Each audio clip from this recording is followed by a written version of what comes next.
God is good? Maranatha? Oh, are you sure?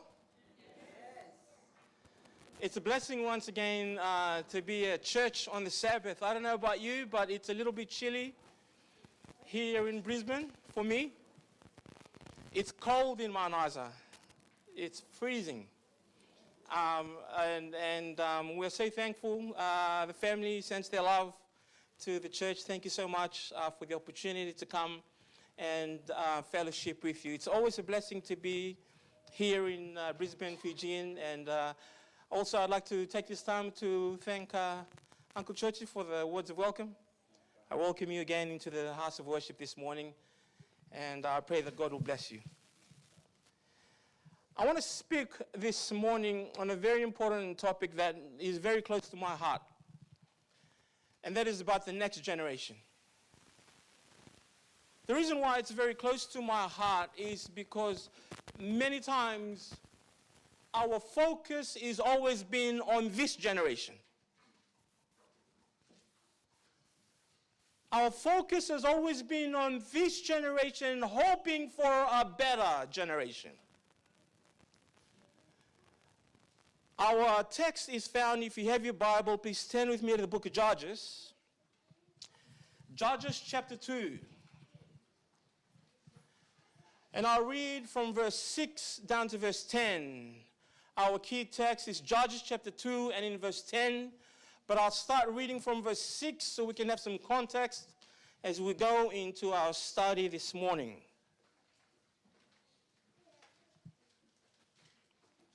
If you're there, please say amen. The Bible says,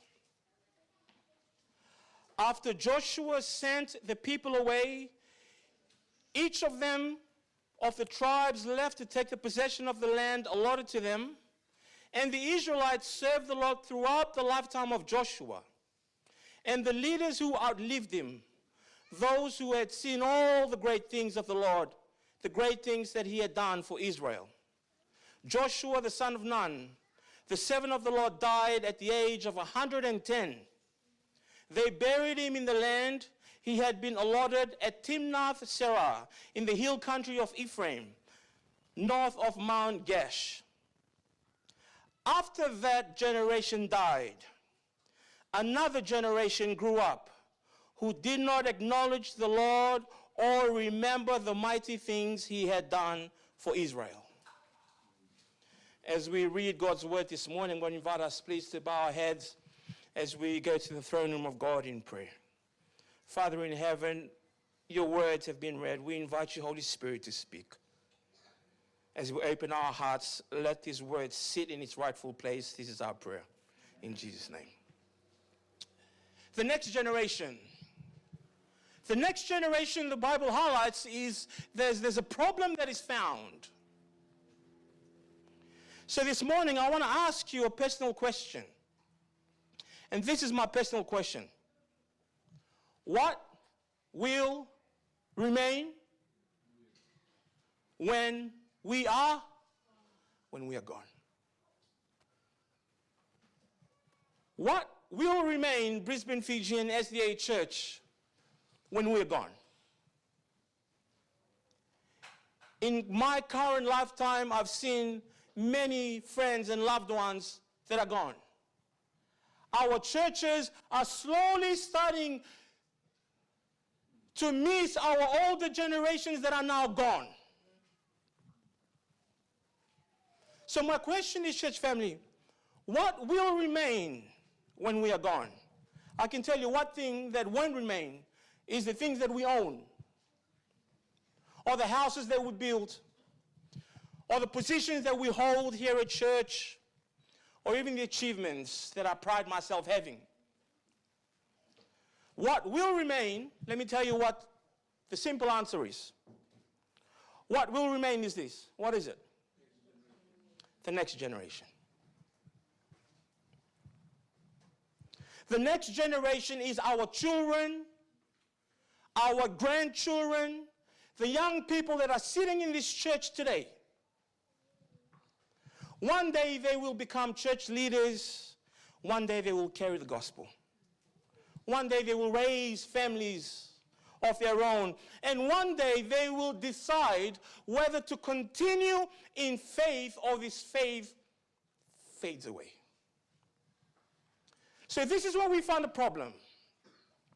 Judges 2 verse 10 highlights a problem for the next generation. And it says in Judges 2 verse 10, let's read together on the screen, 2, 3. There arose after them which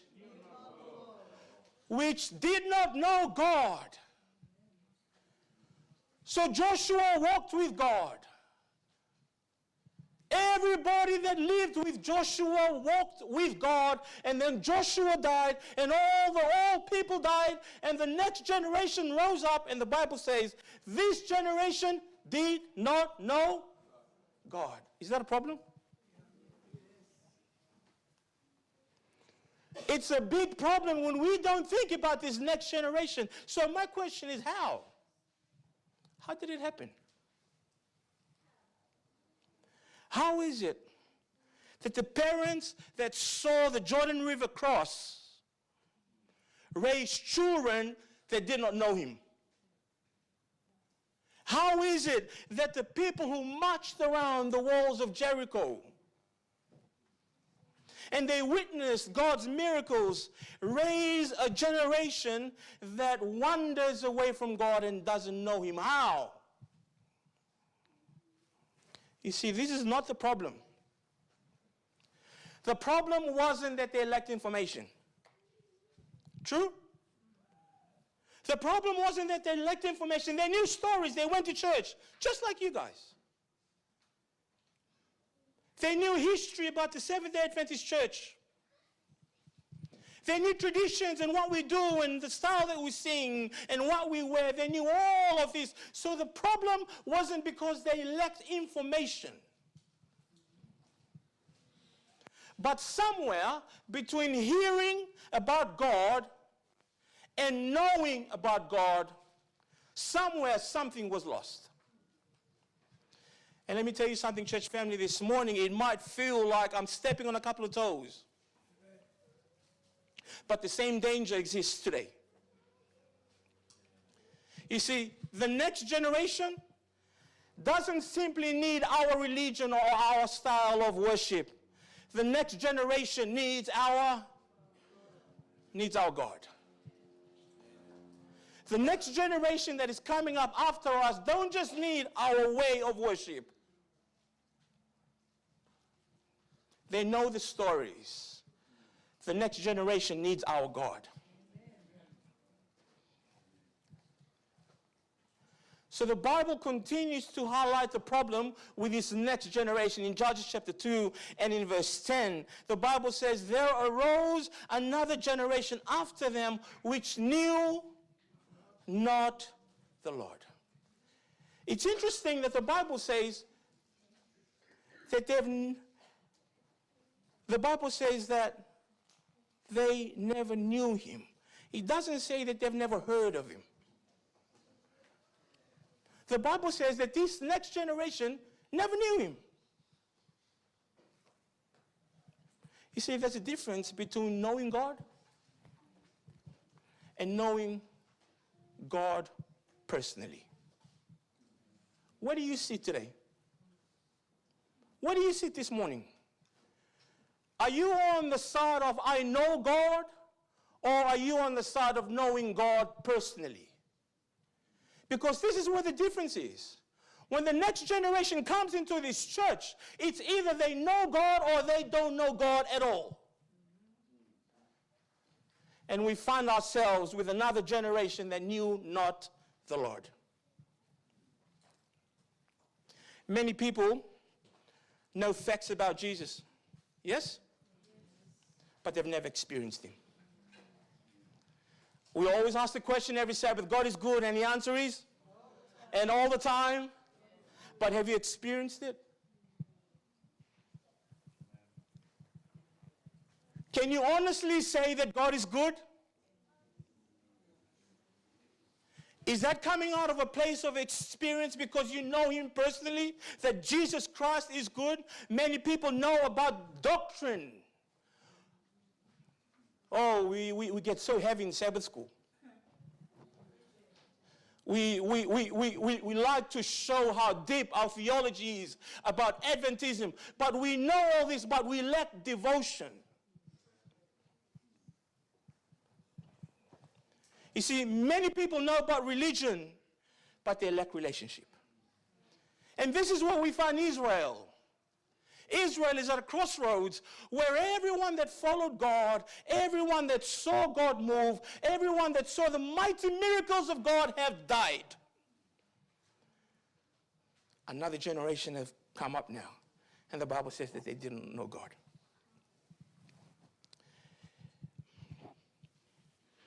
So the issue was never information, the issue was always spiritual. The Israel fan, they remained loyal to their king. Faith was a living experience. When we ask our grandmas and our grandpas, they could share stories about a living experience with God. I remember when I was young, growing up in Fiji, there were many experiences that you could hear from our old ministers about how they walked with God. And the experiences, it was almost like listening to the Israelites come through the Red Sea. But now, the new Israelites, they don't have faith. They don't abide in faith. They don't remain loyal to God as their king. Faith has ceased to be a living experience in their lives. A.T. Jones, an Adventist author, he wrote in the book Christian Patriotism in 1899, he says that the problem was not educational, the problem was spiritual. Because they all knew God, but they didn't have a heart that was transformed to have a relationship with him. So when the older people died, they experienced that with him. And when the new generation of young people came into the church, they had no experience with God.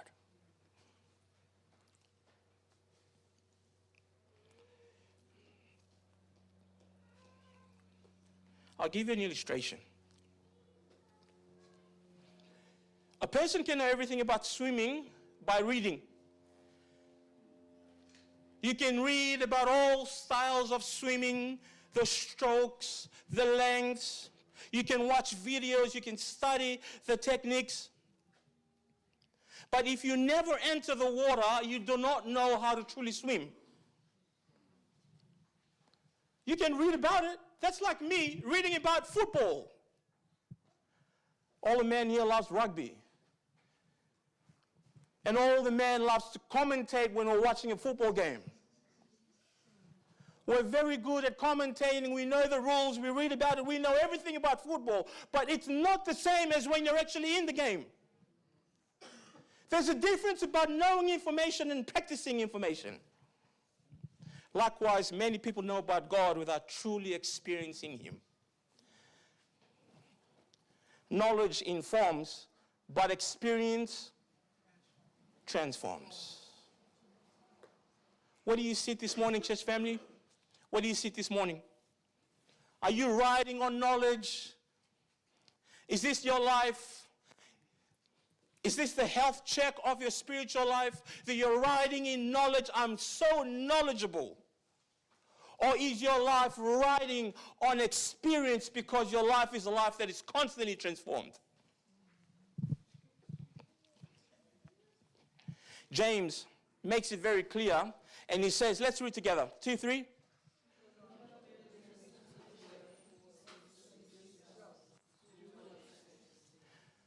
Do not merely listen. We're coming here to listen. But the Bible says, do not merely listen to the world and deceive yourselves. The Bible says, do what? Do what it says. The question is, why did they forget about God?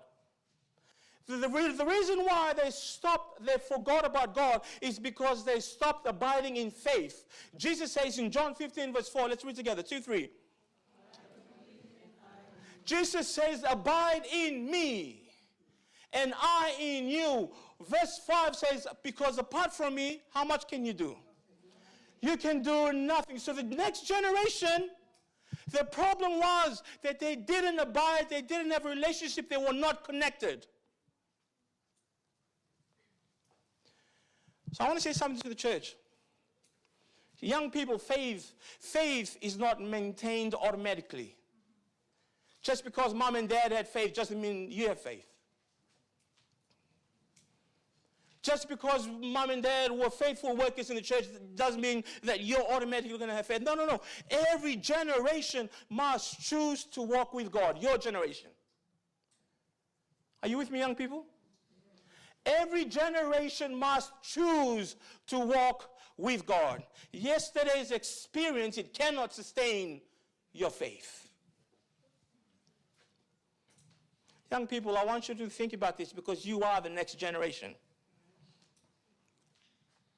And the problem was that the people had lost the purity of faith, and I love this. They lost the purity of faith and they fell into formalism.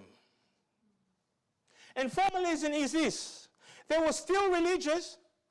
They attended, they participated, they followed the rules, everything that we do every Sabbath. They lost their purity of faith and they fell into formalism. And what happens when you start worshiping in formalism? Religion without relationship eventually becomes empty, and you wonder why they knew not God. Our services have become formalism instead of people that carry the purity of the faith. I love what the Bible says in 2 Timothy 3:5. Let's read together, 2-3.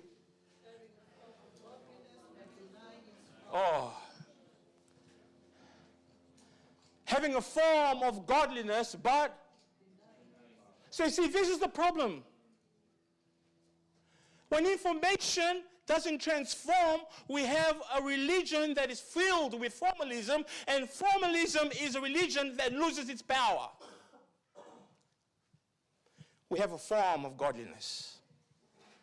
Living faith becomes a formal religion.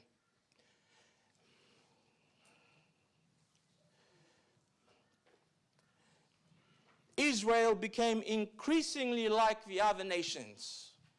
If you go back to your Bible, let me show you something.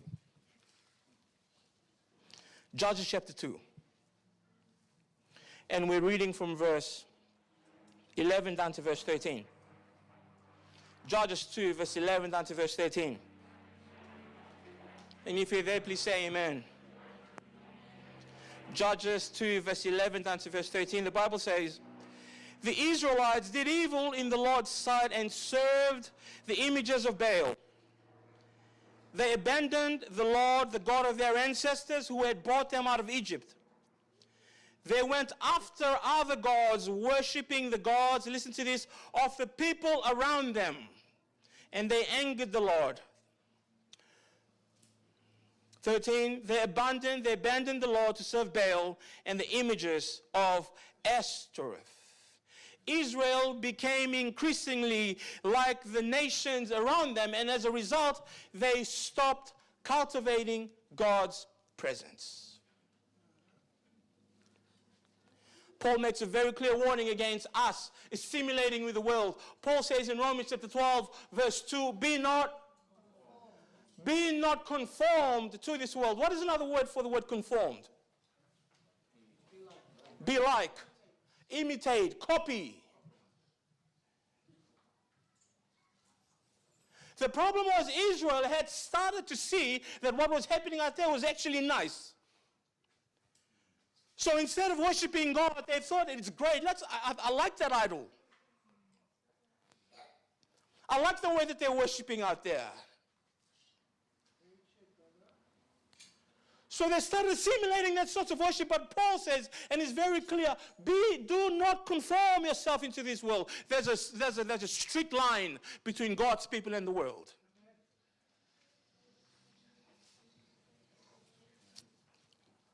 You see, when God's presence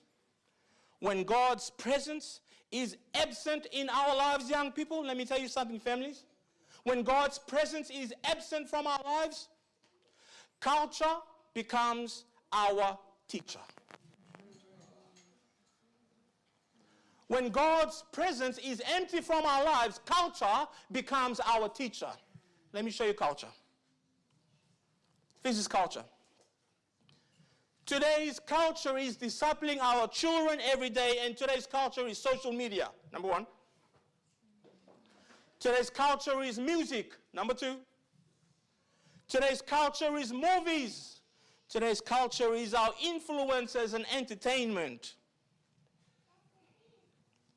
So the question that we need to ask ourselves is this. The question is not whether they are being discipled. The question that we should ask, who is discipling them? Because if we as a church family are not discipling the next generation, somebody is discipling them. The question is, who is discipling our next generation?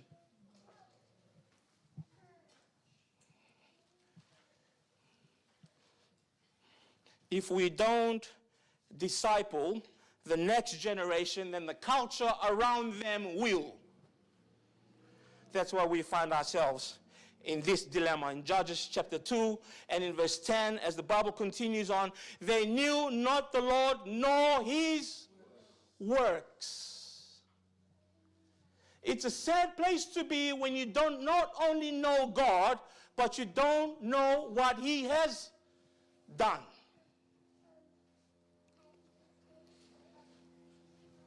Church family, the danger is that sometimes, at some point in our lives, in our families, God's miracles has become history instead of testimony. We don't talk about God's miracles anymore because it doesn't happen in our lives, so it's history. I remember back in 1952, I did this. We live in 2026. We share the experiences and the miracles of God like it's history, and not like it's a testimony.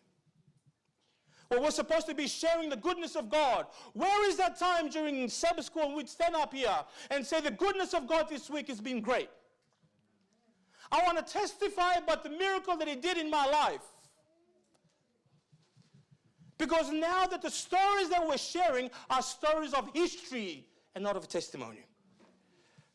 David says in Psalms chapter 78 in verse 4, David says, let's read together, 2, 3. We will not hide from their children, showing to the what? To the generations to come the praises of the Lord. We're not going to hide it. We're not going to hide it from our children or our next generation, the goodness of God.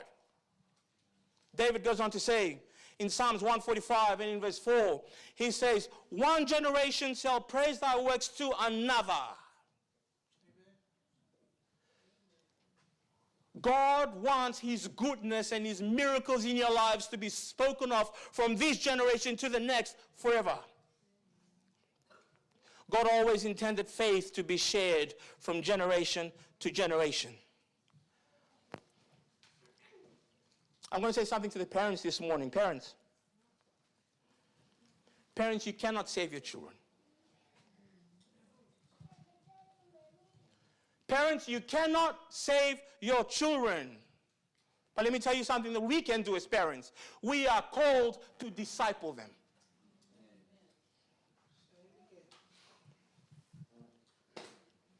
I think it's important, parents, that we understand that the faith that we carry is not a faith that is passed down. We cannot save our children, but we can disciple them. Because if we are not discipling our children, I told you already, culture will disciple them. Moses says, and he makes it very clear, in Deuteronomy chapter 6, verses 6 and 7, it's on the screen. The Bible says in Deuteronomy chapter 6, verses 6 and 7, and these words which I command thee this day shall be in thine heart, and you shall teach them diligently unto your children, and shall talk of them when thou sittest in thine house, when thou walkest by the way, and then when thou liest down, and when thou risest up. In other words, I want you to share this experience with your children constantly. You wake up in the morning and you tell your kids, God is good. Guess what we did yesterday? Guess what happened yesterday? Constantly talking about the goodness of God, because if we are not telling our next generation about God's goodness, then guess who is telling them? The world. Straight away the kids pick up their phones and they start learning off Instagram. And they start learning off TikTok instead of listening to stories about the goodness of God. You see, God never intended that our homes be disconnected from spiritual formation, because our homes is the first school. Amen? Come on, church family. Our homes is the first school. Amen. Amen. We're talking about our next generation, and we as parents are the first teachers. You see, children, they learn from where they live by how and what they see. I have 3 little ones at home, 10 in total. 7 are in school, praise God. I have another 3 little ones that are at home. 1 set of twins and a little girl, she's 3. It amazes me that I haven't had the time to teach them anything about operating the PlayStation, turning the TV on and changing channels, operate the iPad. I haven't had the time to teach them this, but they learn from what they see that all the brothers and sisters do. This is why it's so important that in our homes, our children study the way they are, and they want to see genuine prayer. They want to see forgiveness. They want to see what it's like to have faith during difficult times, because they're at home with you. They want to hear what it's like as a family to depend on God when times are tough. They want to see that there's a family that constantly worships God and not just hurries them up to come to church on Sabbath. The next generation is so important that we disciple them now, because if we do not disciple them now, culture is going to definitely disciple them. And we find ourselves in the problem that they knew not the Lord. You know, Solomon says in Proverbs chapter 20 and in verse 7, let's read together, 2-3. The just man walketh in his integrity. His children are blessed after him. Children are watching you, parents, me. And as we as parents walk in integrity, guess who's blessed? Our children, the next generation that will walk after us. The child's home is the first school. You see, children, they rarely become passionate about something that they never seen lived at home. We're constantly trying to tell them about the goodness of God, but they don't see the goodness of God at home. We're constantly trying to teach them to pray and read their lessons and pray and study the word, but they don't see that. How can they be passionate about something they don't see? You see, children may forget about our advice. I know that my mom and dad used to give me so much advice, and many times children can forget our advice, but they rarely forget our example. They rarely forget, oh, this is what mom used to do. Every time she was in this situation, she was always calm. She would never fight back.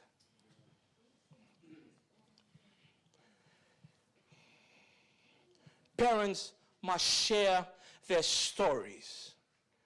As we look into our next generation, parents, don't forget to share your stories. I want to tell you how good God has been in my life. How God has answered my prayers, how God has provided, how God has protected, and how God forgave. I want to share that with you. Do we still do that in our family worships? Are we constantly reminding our next generation the goodness of God in our lives now as parents? The psalmist says in Psalms 44 verse 1, he says, we have heard with our ears, O God, our fathers have told us what work you did in their days.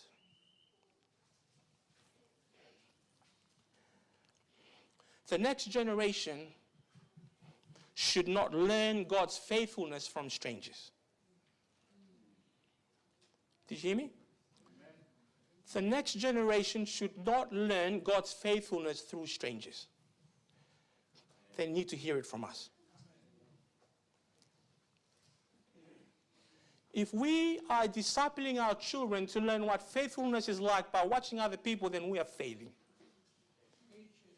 They need to see the faithfulness of God through our lives. And parents, we must create opportunities for these young people to experience God. Let me give you some examples. We don't only teach them how to pray, but we teach them to pray.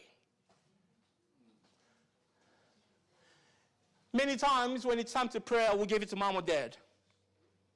Oh, you're not ready yet to pray. We not only teach them about serving, but we let them serve.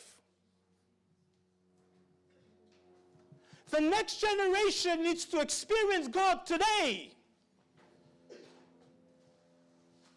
Because if this generation passes, what are they going to have? We don't only need to teach them about witnessing, but we need to take them witnessing. Amen? There's enough of us old people still dragging the chain. Let's bring these young people in and let's get them to experience what faith in God is about. Because James makes it very clear, be ye doers of the word. Church family, our faith only grows through participation. You can't grow your faith when you're sitting back and watching someone else do the work. Our faith only grows through participation. So I've spoken to parents who've got a responsibility. But I want to speak to young people now. You also have a responsibility. Young people, are you listening to me?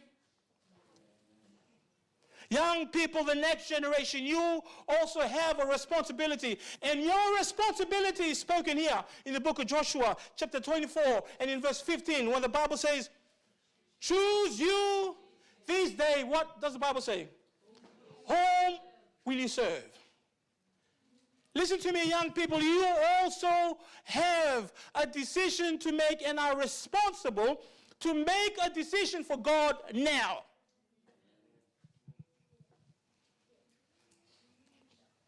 You can't inherit salvation. You can't inherit it. Just because you're labeled Seventh-day Adventist doesn't mean you're automatically going to get it. You can't inherit it. You can't inherit a relationship with Christ because you come to church every Sabbath. You can't inherit that. Young people, for this next generation, this is what I want you to do. Are you ready? What does it say on the screen? Say it louder.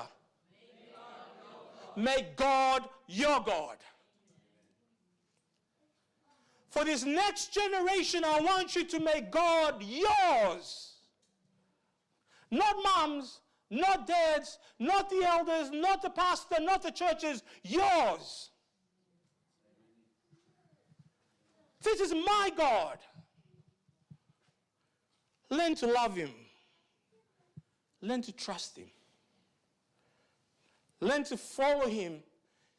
Because the Bible says he will never leave you nor forsake you. Young people, make this God your God.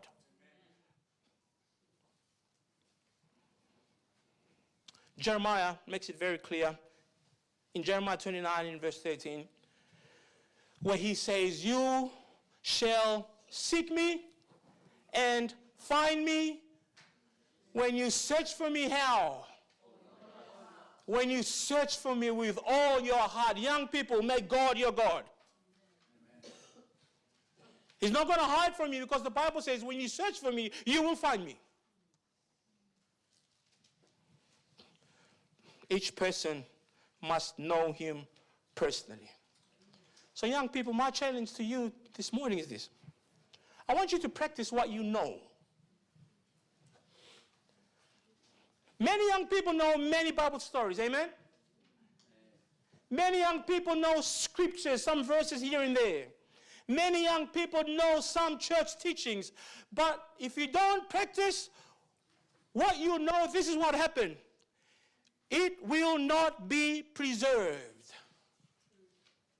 If you don't practice what you know now, young people, those things that you've learned will not be preserved. Because your mind is constantly getting discipled. This is the truth. The truth that is heard but never practiced becomes information without. That's the truth. Young people, the next generation, the truth that is heard but never practiced. I know that it's bad to do that, but I don't practice it. The truth that is never practiced, it becomes information and it doesn't transform. Paul makes it very clear. In Philippians chapter 4 and in verse 9, and I want us to read it together, 2-3. Those things which you have both learned and received and heard and seen in me, do. So young people, the things that you know, don't worry about the things that you don't know yet, but the things that you know God is going to ask of you, do. Because Christianity was never meant to be theory. Amen? Christianity was not meant to be theory. We all sit around and sing and praise God and share testimonies about our theology in the church. No, Christianity was never meant to be theory. It was meant to be lived out.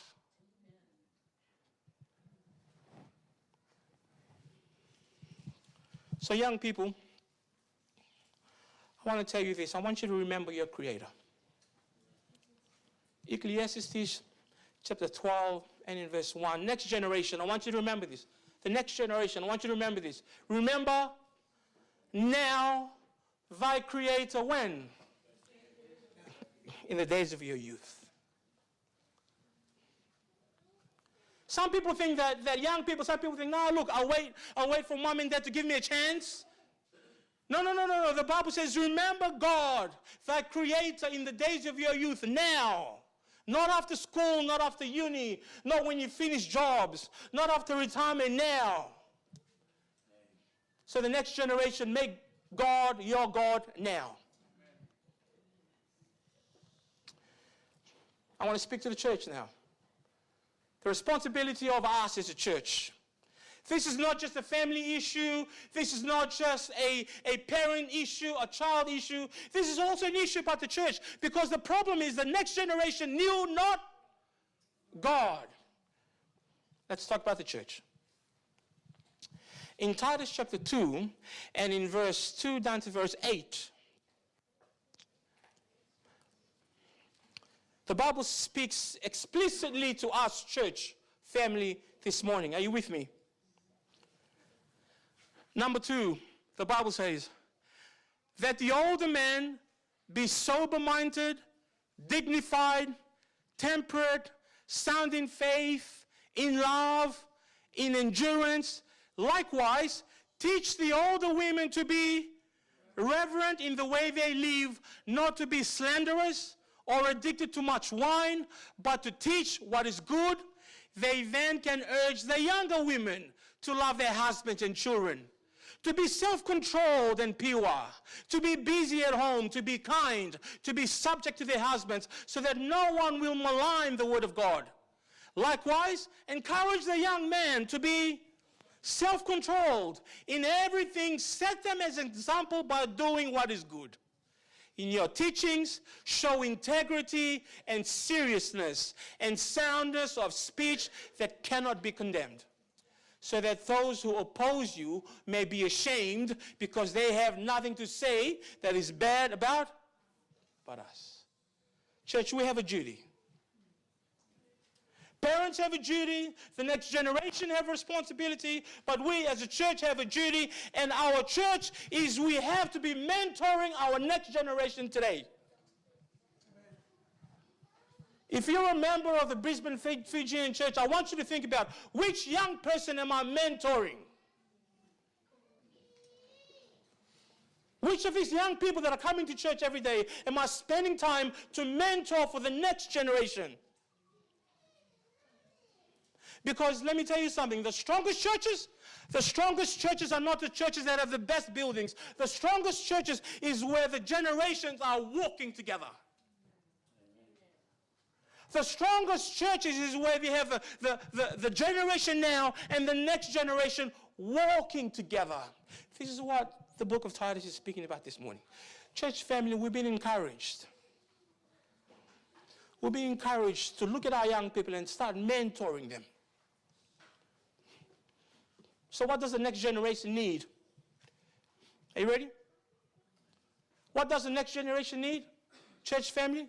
In our mentoring, this is what the next generation needs. They need to see authentic Christianity. They need to see it. Church family? Are you with me? Brisbane, Fijian? The next generation wants to see and needs to see authentic Christianity here. The next thing that they want to see is they want to hear God's word here. They want to see real ministry opportunities where the church is involved. What the next generation needs to see is they need to have a safe place where they could question things. Are you with me, church? The next generation of young people want to find places where they can approach our elders, our leaders, and question things. Our next generation needs to have a personal relationship with Jesus. And most importantly, our next generation needs to be able to disciple the next. Sister White says in Education, page 58, she says that every youth, every child has work to do for the honor of God and the uplifting of. Everyone has a work to do.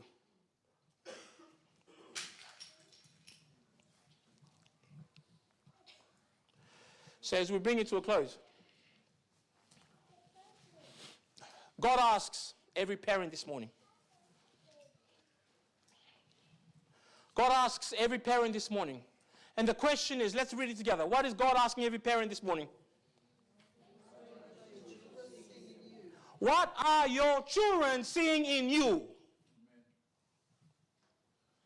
We're talking about the next generation, amen? What are your children seeing in you?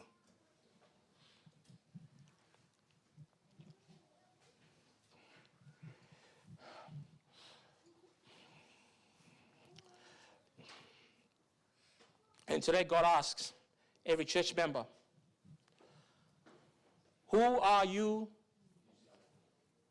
discipling? And to our young people of the next generation, God is asking, is your faith your own? Is the faith that you hold yours? Imagine if every parent, imagine Brisbane, Fijian, if every parent determined to model genuine faith. If all of us as parents determined to model what faith genuinely looks like, imagine what that would look like. Imagine if every mature believer intentionally mentored a young person. We have so many young people in our churches. Imagine if us as adults will mentor each and every one of them. Imagine what our church would look like. And imagine, as a result of mentoring, that every young person decided to follow Jesus personally. What kind of a church would we become? What kind of a generation would arise? This morning as we close,